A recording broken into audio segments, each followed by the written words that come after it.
ईसा नगरी में ट्रैफिक हादसे के बाद खातून का पारा हाई। कार सवार खातून ने ट्रॉलर ड्राइवर पर गोलियां चला दी। एक्सपायर असलहा लाइसेंस पर बदमाशी करती रही। ड्राइवर ने भागते हुए पुलिस के पीछे छुपकर जान बचाई। पुलिस ने मुकदमा दर्ज करके दोनों को गिरफ्तार कर लिया। ट्रक से आगे निकलने की कोशिश में हादसा पेश आया। मज़ीद तफसीलात बताएंगी अनुषा जाफरी। जी अनुषा।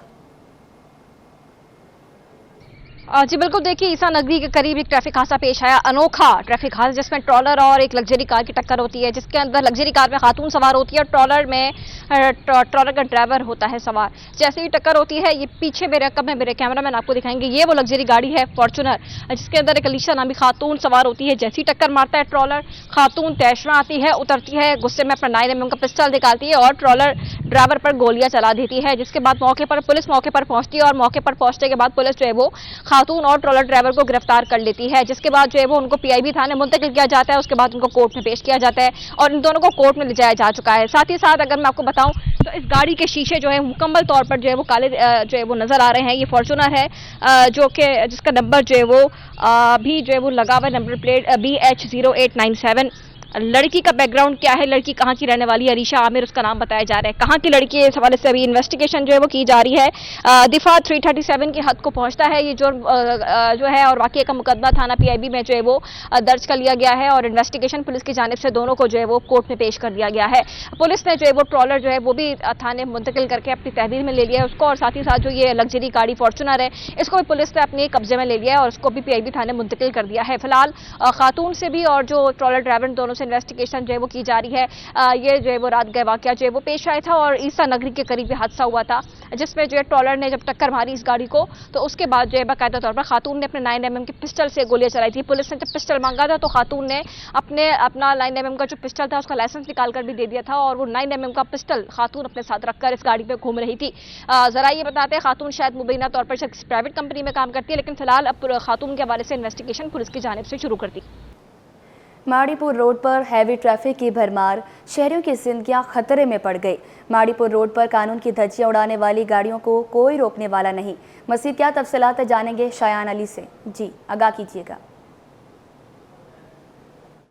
हाँ जी बिल्कुल, शहर कराची में जो दनदनाते हैवी व्हीकल्स जो है वो शहरियों की जान लेते नज़र आ रहे हैं, लेकिन ट्रैफिक पुलिस जो है हमें मुकम्मल तौर पर इनको लगाम देने में नाकाम दिखाई देती है। इस वक्त मैं मौजूद हूँ कराची के इलाके माड़ीपुर मच्छर कॉलोनी के करीब, जहाँ पर जो है हमें बड़ी तादाद में हैवी व्हीकल्स में जो है, जिसमें अगर बात करें टैंकर माफिया, उसके साथ साथ जो है वो अगर बात करें कि डंपर और दीगर इस तरह की जो हैवी व्हीकल्स है वो नज़र आ रही है। यहाँ से जो वो शहर के मुख्तलिफ इलाकों में दाखिल होते हैं और यहाँ पर अगर ट्रैफिक पुलिस जो है इनको रोक ले, यहाँ पर उनको अगर लगाम दिया जाए तो ये आगे शहर में ना जाए और इससे जो है वो जानी नुकसान से बचा जा सकता है। अगर मेरा कैमरामैन सजाद आपको दिखा सके कि इस वक्त मैं जिस शारे पे मौजूद हूँ यहाँ पर जो है वक्फतन हमें हैवी व्हीकल्स नज़र आ रहे हैं, गाड़ियाँ यहाँ पर आती हैं जिसपे जो है डंपर भी नज़र आ रहे हैं। उसके साथ साथ जो है वो हमें अगर बात करें कि टैंकर, पानी के जो टैंकर है वो भी नज़र आ रहे हैं और मुख्तलिफ इस तरह की जो भी हैवी व्हीकल्स है जिनके शिकायत दर्ज हो रही हैं कि जिनके पास जो है शहरी कत्ल किए जाते हैं ट्रैफिक हादसा के दौरान, तो वो हमें बड़ी तादाद में यहाँ पर जो है वक्फतन नज़र आता है। लेकिन ऐसा लग रहा है कि ट्रैफिक पुलिस जो है हमें कहीं भी रोड पर नज़र नहीं आ रही जो कि इनको रोके और शहरियों की जानों को जो महफूज बनाए। जी। जुडिशल मजिस्ट्रेट शर्की में शारा फैसल पर गाड़ी की टक्कर से मियाँ बीवी की हलाकत के केस की समाअत हुई। अदालत ने मुलजिम अनीक को रिमांड पर जेल भेज दिया। तफसीलात जानेंगे जवाद आसिफ से। जी जी बिल्कुल, देखिए शारा फैसल पर तेज़ रफ्तार कार की टक्कर से मियाँ बीवी को हलाक करने का मामला है। जुडिशल मजिस्ट्रेट शर्की की अदालत में पुलिस ने गिरफ्तार मुलजिम अनीक को पेश किया है। मुद्दई की तरफ से वकला हजरात पेश हुए, जिनमें एडवोकेट सुहेल अहमद मेमन, मोहम्मद फैज़ान और सिकंदर हयात शामिल हैं। अदालत ने तफ्तीशी अफसर से इस्तफसार किया कि कितने दिन का रिमांड मिला था, जिस पर तफ्तीशी अफसर ने जवाब दिया कि इनको पुलिस रिमांड में दिए हुए 8 रोज़ जो है वो गुजर चुके हैं। जिस पर अदालत ने पूछा कि उम्र की तयन करने का कहा था, उसकी रिपोर्ट कहाँ है, जिस पर तफ्तीशी अफसर ने अदालत को जवाब दिया है कि जिस दिन अदालत ने हुक्म दिया था उसी दिन इसे अस्पताल लेकर गए थे। ताहम पुलिस सर्जन ने कहा था कि 4 वर्किंग डेज़ के बाद जो है वो रिपोर्ट मिलेगी। ताहम बीच में ईद की छुट्टियां आ गई थी, जिसकी वजह से रिपोर्ट आने में ताख़ीर हुई है। अदालत ने जो है वो मुलजिम अनीक को अदालती रिमांड पर जेल भेजने का हुक्म सादिर कर दिया है, जबकि आइंदा समाअत पर पेशरफ रिपोर्ट और उम्र के तयन के हवाले से रिपोर्ट भी तलब कर कर ली है। तफ्तीशी अफसर ने ये भी बताया कि जो गाड़ी का मालिक है, जिसको अदालत ने गिरफ़्तार करने का कहा था, पेश करने का कहा था, असद वो ताहाल गिरफ़्तार नहीं हुआ है। उसके घर पर जो है वो ताला लगा हुआ है। मुल्ज़िम अनीक के ख़िलाफ़ जो है वो ये मुकदमा थाना शारा फैसल में दर्ज किया गया था। वज़ीर आज़म कैनाल्स मंसूबे को हमेशा के लिए ख़त्म करने का ऐलान करें। सीनियर सूबाई वज़ीर शर्जील इनाम मेमन का मुतालबा। वाज़ेह किया, गर्दनें कटवा देंगे, सिंध के खिलाफ कोई फैसला कबूल नहीं करेंगे। कैनाल्स पर हमारा दो टोक मौक़िफ़ है, मालूम नहीं पंजाब हुकूमत कहाँ से पानी लाएगी। कैनाल्स का मसला सबसे पहले पीपल्स पार्टी ने उठाया। वज़ीर इत्तलात पंजाब उस्मा बुखारी पर तनकीद के निश्तर चलाए। कैनाल्स के खिलाफ मुख्तलिफ शहरों में जलसे करने का ऐलान किया। आपको अपडेट करें, कैनाल्स के खिलाफ मुख्तलिफ शहरों में जलसे करने का ऐलान किया। जैसे दहशतगर्द पाकिस्तान को नुकसान पहुंचाने की कोशिश कर रहे हैं। हम पाकिस्तान को मजबूत बनाएंगे, हम पाकिस्तान को मजबूत करेंगे, क्योंकि ये वतन है तो हम सब हैं। पंजाब हुकूमत ये वाजे नहीं कर सकी कि पानी कहां से आएगा, क्या आएगा, लेकिन किसी भी सूरत में ये कैनाल्स बनने नहीं देगी। एक अच्छे स्टेट्समैन जिनकी कोशिश ये होती है कि वो पूरे मुल्क की सलामती की बात करें, पूरे मुल्क की खुशहाली की बात करें, पूरे मुल्क के मसाइल की बात करें, और यही एक अच्छे लीडर की पहचान होती है। यही एक अच्छे अवामी नुमाइंदे की पहचान होती है। चेयरमैन साहब ने बिल्कुल वाज़ेह पैगाम दिया है कि जो लोग भी अफरा तफरी चाहते हैं, अफरा तफरी को किसी भी सूरत में कबूल नहीं किया जाएगा। अपने हुकूक के लिए जायज़ जदोजहद हमेशा सबका हक है। शहीद मोहतरमा बेनज़ीर भुट्टो साहिबा ने जिस तरीके से कालाबाग डैम के खिलाफ कमू शहीद पे धरना दिया था, और फिर ये बात कल चेयरमैन साहब ने अपनी स्पीच में भी वाज़ेह की कि वो पीपुल्स पार्टी की ही हुकूमत थी। वो राजा परवेज़ अशरफ साहब भी थे जिन्होंने कालाबाग डैम को दफन करने के प्रोजेक्ट का ऐलान भी राजा परवेज़ अशरफ साहब ने किया था, पीपुल्स पार्टी के नुमाइंदे ने किया था, और वो नुमाइंदे का ताल्लुक पंजाब से था। तो आप ये देखें कि यही होती है स्ट्रैटेजी, यही होती है एक दानिशमंदी कि एक पंजाब के हमारे भाई ने, पंजाब के पीपुल्स पार्टी के लीडर ने कालाबाग डैम के दफन का ऐलान किया था। और ये हुआ किसके दौर में था? ये हुआ था मोहतरम आसिफ अली जरदारी साहब जब सदर पाकिस्तान थे।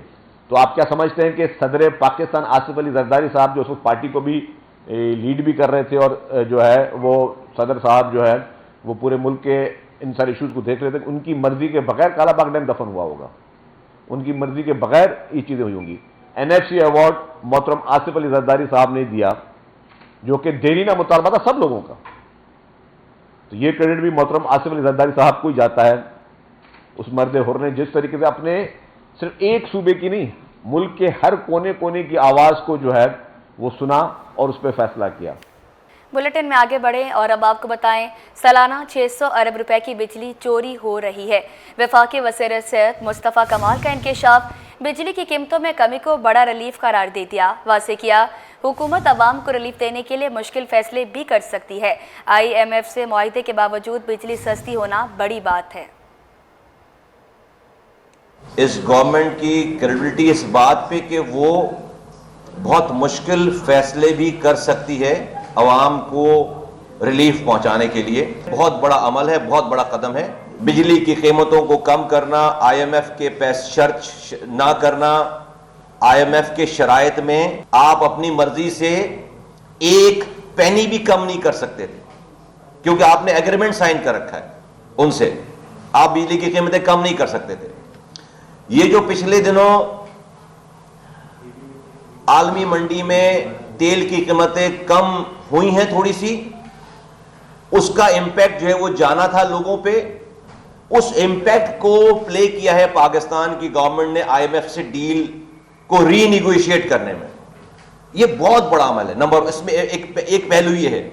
दूसरा ये है कि जो IPPs का मामला था, प्राइवेट और सरकारी दोनों, सरकारी तो बहुत सारे जो पावर प्लांट्स थे वो जंग बने हुए थे, सो मच सो एक पावर प्लांट की मिसाल ऐसी है कि जिसको अभी बेचा गया है, इस एक साल की मेहनत के बाद उसको जंग के तौर पर बेचा गया, तो उसके 9 अरब रुपए मिले हैं। लेकिन सालाना उस पर 7 अरब रुपए सिर्फ सैलरीज में दे रहे थे। इमेजिन करें कि जो पावर प्लांट 1 मेगावाट भी बिजली नहीं बना रहा, उसके ऊपर 7 अरब रुपए जा रहे थे सैलरीज की मद में, मेंटेनेंस की मद में, और उसको बेचा गया तो सिर्फ 9 अरब रुपए मिले। ये वो डिसीजन है, ये वो अमल है जिसको देखकर डेफिनेटली जो है वो एक आम आदमी को तसल्ली होनी चाहिए कि जो लोगों को जिस मसाइल का, जिस कॉम्प्लेक्सिटी का पता भी नहीं है, गवर्नमेंट ने उसको हेड ऑन लिया है और हेड ऑन लेकर ये रिलीफ पैकेज इसका अनाउंस किया, जो कि एक बहुत बड़ा एक जेस्चर है कि पाकिस्तान में वो जो डेकेड से मसाइल को अंडर द कारपेट डाला जा रहा था, वो अल्हम्दुलिल्लाह वो अब जो है उसको हेड ऑन लेकर उनको उनमें रिफॉर्म्स की जा रही हैं। तो ये एक बहुत बड़ा अमल है जो मैं समझता हूं कि इसकी ये इब्तिदा है। अब आपको बताएं, महाजर कौमी मूवमेंट के चेयरमैन शहर की मुख्तलिफ मार्केटों का दौरा कर रहे हैं। इसी सिलसिले में वो गार्डन ऑयल मार्केट पहुंचे हैं। ताजरों ने अवामी मसाइल पर आवाज़ उठाने पर आफाक अहमद की काविशों को सराहा। मज़ीद तफसीलात बताएंगे वसीम इफ्तिखार जी। आज बिल्कुल महाजर कौमी मूवमेंट के चेयरमैन आफाक अहमद कराची की मुख्तलिफ मार्केट के दौरों पर हैं और इसी दौरे के सिलसिले में वो पहुँचे हैं गार्डन की जो ऑयल मार्केट है, जहाँ पर मार्केट के सदर मोहम्मद इमरान उमर ने उनका इस्तकबाल किया और इसके साथ साथ उनको जो ऑयल मार्केट के हवाले से जो ताजरों को, दुकानदारों को मसाइल हैं उससे आगाह भी किया। इसके साथ साथ इससे कबल जो है आफाक अहमद जो पाक कॉलोनी की मार्बल मार्केट है वहाँ पर पहुँचे थे, जहाँ पर ताजरों ने, जो मार्बल के ताजर हैं, उन्होंने उनके पुरतपाक इस्तकबाल किया। ताजरों की जानिब से जो तमाम तर मसाइल हैं, बिलखुसूस बिजली समेत पानी के मसाइल हैं और जो दीगर मसाइल हैं, इशूज़ हैं, उससे जो है वो आफाक अहमद को आगाह किया। आफाक अहमद ने तमाम तर जो ताजर हैं उनके मसाइल सुने और उनका ये कहना था कि तमाम तर मसाइल का हल जो है वो इत्तेहाद पर है। इत्तेहाद होगा तो तमाम तर जो मसाइल हैं वो जो है वो हल हो सकेंगे। इसी के साथ साथ ताजरों ने जो आफाक अहमद की जानिब से आवाम के मसाइल के हल के ऊपर जो आवाज़ उठाई गई है उसका खैर मकदम किया। जी। शहर कायद में सब्जियों की कीमतें आसमान से बातें करने लगी। आज भी सरकारी और बाजार की कीमतों में वाज़ेह फ़र्क मौजूद है। शहर में सब्जियां किस कीमत पर फ़रोख्त की जा रही हैं, मज़ीद तफसीलात बताएंगी रिमशा इस्माइल। जी रिमशा, बताइएगा। जी बिल्कुल, शहर कायद में जहाँ गोश्त खाना जो है वो शहरियों का ख्वाब बन चुका है, इस तरह सब्जियां जो है वो भी एक महंगी होती जा रही है और दिन ब दिन देखते हैं कि इजाफा होता जा रहा है। आज भी जो है वो सरकारी और बाजारी कीमतों में जो है सब्जियों की वाज़ेह फ़र्क है। कमिश्नर कराची की जानिब से जो प्राइस लिस्ट शेयर की गई है उसके मुताबिक जो है वो सब्जियाँ फ़रोख्त नहीं की जा रही है। अब अगर हम बात करें बैंगन की, तो बैंगन की सरकारी कीमत जो है वो 23 रुपये है, लेकिन यहाँ पर जो है 100 रुपये में फ़रोख्त किया जा रहा है। इसी तरह आलू की सरकारी कीमत इस वक्त 40 रुपये, लेकिन दुकानों में जो है वो 80 रुपये में फ़रोख्त किया जा रहा है। इसके साथ साथ प्याज की सरकारी कीमत 40 रुपये, प्याज की सरकारी कीमत 40 रुपये है, लेकिन उसको जो है 65 रुपये फ़ी किलो फ़रोख्त किया जा रहा है। खीरे की सरकारी कीमत अब 35 रुपये है, बाज़ार में जो है वो 100 रुपये फ़रोख्त किया जा रहा है। फूल गोभी की सरकारी कीमत जो है वो 40 रुपये है, लेकिन वो 140 रुपये में फ़रोख्त किया जा रहा है। इसी तरह अगर हम टमाटर की बात करें तो टमाटर भी जो है वो सरकारी रेट लिस्ट के मुताबिक सस्ता है 40 रुपये, लेकिन उसको जो है वो 60 रुपये फ़रोख्त किया जा रहा है। इसी तरह लहसुन की बात करें तो लहसुन की सरकारी कीमत में भी फ़र्क है, 288 रुपये है, लेकिन दुकानों पर जो है वो 320 रुपये में फ़रोख्त किया जा रहा है। इसी तरह जो है वो शिमला मिर्च भी जो है वो भी सरकारी कीमतों में फ़र्क है, 35 रुपये के बजाय जो है वो 160 रुपये में फ़रोख्त किया जा रहा है। लिहाजा हम देख रहे हैं कि यहाँ पर जितनी भी सब्जियाँ हैं वो महंगे दामों फ़रोख्त की जा रही है। दुकानदारों से बात की तो उनका कहना है कि प्राइस लिस्ट के मुताबिक जो है हमें सब्जियाँ मिल ही नहीं रही, तो हम जो है उस रेट लिस्ट के मुताबिक जो उसको फॉलो नहीं कर सकते और हम नहीं बेच सकते। लिहाजा जो है वो शहरियों का यही शिकवा किया जा रहा है कि उनकी गुजारिश है कि हुकूमत जो है वो इस पर नज़रसानी करे और प्राइस लिस्ट को जो है वो जो प्राइस लिस्ट पे मेंशन है उसके मुताबिक जो है वो सब्जियां बेची जाए। जी। न्यू कराची में कायम सिंध गवर्नमेंट अस्पताल 5D लाल मार्केट की इमारत भूत बंगले का मंजर पेश करने लगी। अस्पताल के ग्राउंड फ्लोर पर सिर्फ OPD होती है। कई बरस से मरीजों को दाखिले की सहूलत मैसर नहीं, मरीज दूसरे अस्पतालों में भेजे जाने का सिलसिला जारी है। मज़ीद तफसीलात बताएंगे इब्राहिम रेंद। जी। जी देखिए, बिल्कुल इस वक्त हम मौजूद है कराची के गुंजान आबाद इलाके न्यू कराची के 5D लाल मार्केट में, जो कि अस्पताल है 50 बिस्तरों पर मुश्तमिल। यहाँ पे गुज़श्ता कई बरस से ये 50 बिस्तरों पर मुश्तमिल अस्पताल तो बन चुका है, लेकिन इसके वार्ड मुकम्मल तौर पर खाली पड़े हैं। सिर्फ OPD की हद तक ही ये अस्पताल चलाया जा रहा है और यहाँ के मरीज़ जो है वो न्यू कराची अस्पताल और अब्बासी शहीद अस्पताल, सिविल अस्पताल और जिना अस्पताल रेफ़र किए जाते हैं। हमारे कैमरामैन शाहजेब दिखा सकते हैं कि ये वार्ड की सूरत हाल है। जैसे कि हमारी आवाज़ भी गूंज रही है कि यहाँ पे सिर्फ खाली पड़े हुए हैं, कोई यहाँ पे दाखिल नहीं किया जा रहा। और इसी तरह हमारे कैमरामैन शाहजेब अली दिखा सकते हैं बाहर के मनाजिर के। ये पूरा एक तरह का वार्ड है जहाँ पे दोनों तरफ से देख सकते हैं कि सन्नाटा छाया हुआ है। ऐसा लगता है कि जैसे भूत बंगला बना हुआ हो और यहाँ पे स्टाफ कोई भी नहीं, नीचे जो OPD में मौजूद होता है स्टाफ, लेकिन यहाँ पर ऊपर वार्ड ही शुरू नहीं किया जा सका, जिसकी वजह से यहाँ पर जो मरीज़ हैं उनको मुश्किलात का सामना करना पड़ता है और उनको मरीज़ों को जो है आगे रेफ़र किया जाता है। जैसे कि मेरे दोनों तरफ दिखा सकते हैं हमारे कैमरामैन सैयद शाहजेब अली के उल्टे हाथ पे भी वार्ड बनाया गया, इसी तरह सीधे हाथ पे भी वार्ड बनाया गया और यहाँ पर जो है वो डॉक्टर नीचे OPD शिफ्ट करते हैं। OPD की हद तक यहाँ पे मरीज जो है उनको ट्रीट किया जाता है। जबकि इसके अलावा ये सीधे हाथ पे दिखा सकते हैं कैमरामैन शाहजेब कि ये ऑपरेशन थिएटर है और ये देख सकते हैं कि इनके मनाजिर कैसे हैं, शीशे टूटे हुए हैं और साथ साथ लेबॉर्ट्री की हालत भी ऐसी है।